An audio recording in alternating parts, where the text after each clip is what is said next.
দর্শক আসসালামু আলাইকুম, welcome back to my channel. চলে এলাম আর একটা নতুন রেসিপি নিয়ে। আমার আজকের রেসিপি হচ্ছে কক্সবাজার হোটেলের মতো টমেটো ভর্তা রেসিপি।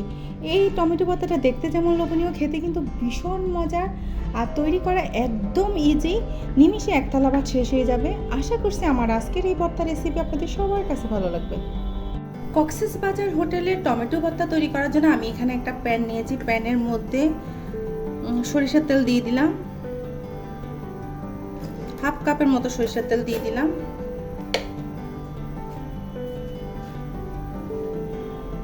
তো এখানে আমি 5টা টমেটো নিয়েছি। দেখুন আমি টমেটোগুলোকে একটু লবণ দিয়ে মেখে নিব। আর টমেটোগুলো আমি 2 ভাগ করে নিয়েছি, মাথাটাও ফেলে দিয়েছি।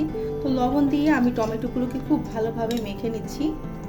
তো মেখে নেওয়া হয়ে গিয়েছে। তো আমি এখন টমেটোগুলোকে তেলের মধ্যে দিয়ে দিচ্ছি।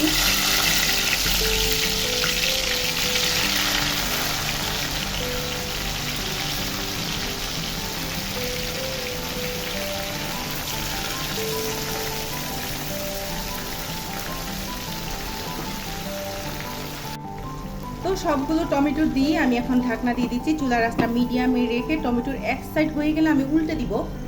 তো কিছুক্ষণ জাল দিবার পরে আমি এখন ঢাকনাটা তুলে নিচ্ছি।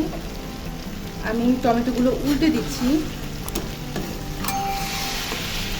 এখনো কিন্তু পোড়া পোড়া হয় নাই, কিছুটা পোড়া পোড়া লেগে আছে। তো আমি তারপরে একটু উল্টে দিচ্ছি।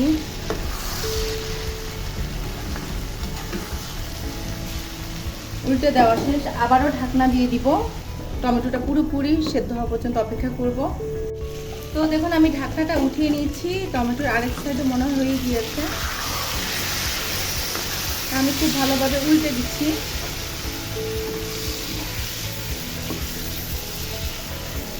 তো মোটামুটি সেদ্ধ হয়ে আসছে, তারপরে পুরোপুরি সেদ্ধ হয় নাই। তো পুরোপুরি সেদ্ধ হওয়া পর্যন্ত অপেক্ষা করব।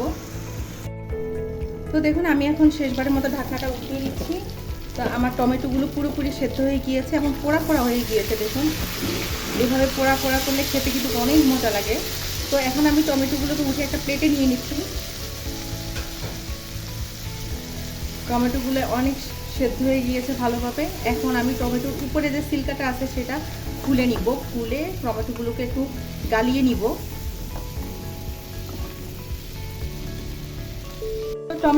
টমেটোগুলোকে আমি ঠান্ডা হতে দিয়েছি। তো এই পর্যায়ে যে প্যানে আমি টমেটো সেদ্ধ করে নিয়েছি সেখানে আমি প্রায় 1 টেবিল চামচের মতো রসুন বাটা দিয়ে দিচ্ছি। আসলে আমার কাছে গোটা রসুন নেই। তো গোটা রসুন না থাকলে তাই বলে কি টমেটো ভর্তা খাবো না। তো বাটা রসুনটাকে প্রথমে আমি খুব ভালোভাবে তেলের মধ্যে একটু ভাজা ভাজা করে নিব।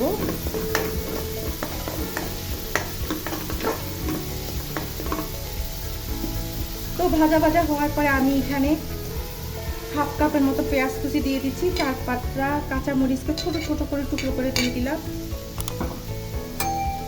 দিয়ে খুব ভালোভাবে মিশিয়ে নিচ্ছি। চুলার আঁচটা একটু কমিয়ে পেঁয়াজটা সফট হওয়া পর্যন্ত অপেক্ষা করব। তো দেখুন পেঁয়াজটা সফট হয়ে এসেছে। এই পর্যায়ে আমি টমেটোগুলোকে খুব ভালোভাবে ভর্তা বানিয়ে নিয়েছি, সেগুলো এখন দিয়ে দিচ্ছি।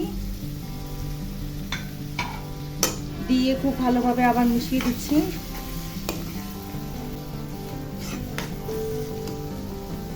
এই পর্যায়ে লবণটা চেক করে নিব। লবণটা দিয়ে দিলাম। তো আমার টমেটো ভর্তাটা মোটামুটি রেডি হয়ে গিয়েছে। এই পর্যায়ে একটু ধনিয়া পাতা কুচি দিয়ে দিব। দিয়ে খুব ভালোভাবে মিশিয়ে নিচ্ছি।